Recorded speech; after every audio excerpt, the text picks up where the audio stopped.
महाराष्ट्र में बढ़े हुए बिजली के बिलों का मामला अभी सुलझा नहीं कि राज ठाकरे ने एक नया मुद्दा उठा दिया। राज ठाकरे ने विद्यार्थियों की फीस बढ़ोतरी करने वाले स्कूल्स को चेतावनी दी। राज ठाकरे ने कहा कि फीस न बढ़ाने को लेकर पहले हाथ जोड़ेंगे और यदि नहीं माने तो फिर हाथ उठाएंगे। विभिन्न संगठनों और अभिभावकों ने राज ठाकरे से स्कूलों की फीस बढ़ोतरी को रोकने, कक्षा 11वीं के प्रवेश और कोचिंग शुरू करने के संबंध में मुलाकात की। राज ने कहा कि मैं हाथ जोड़कर राज्य सरकार से फीस की वृद्धि को रोकने के लिए कहूंगा। यदि सरकार ने इस पर उत्तर नहीं दिया तो मनसे के स्टाइल में स्कूल से संवाद किया जाएगा। बैठक के दौरान राज ने कक्षा 11वीं के प्रवेश को लेकर प्रदेश की स्कूली शिक्षा मंत्री वर्षा गायकवाड़ को फोन लगाया, जिसके बाद राज ने कहा कि कक्षा 11वीं के प्रवेश के संबंध में राज्य सरकार की एक बैठक होने वाली है। मुझे स्कूली शिक्षा मंत्री गायकवाड़ ने कहा कि प्रवेश को लेकर सरकार के फैसले के बारे में मंगलवार तक सूचित करेंगी। पत्रकारों से बातचीत में मंत्री गायकवाड़ ने कहा कि कक्षा 11वीं के प्रवेश के बारे में मुख्यमंत्री उद्धव ठाकरे राज्य के महाधिवक्ता से बात करने वाले हैं।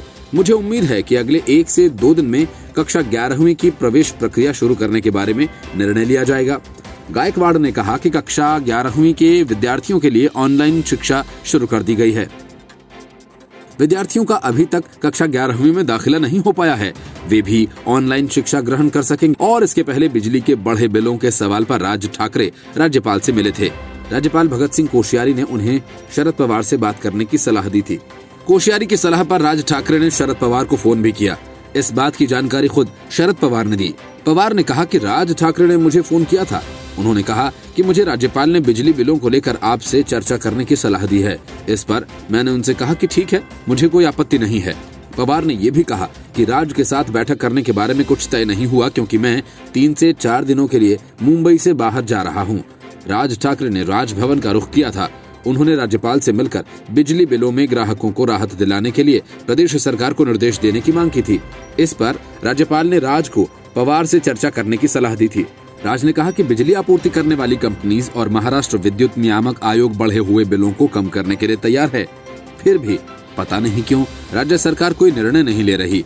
लॉकडाउन के समय उपभोक्ताओं को ज्यादा बिजली बिल भेजे गए थे, इसका राज्य भर में विरोध हुआ था।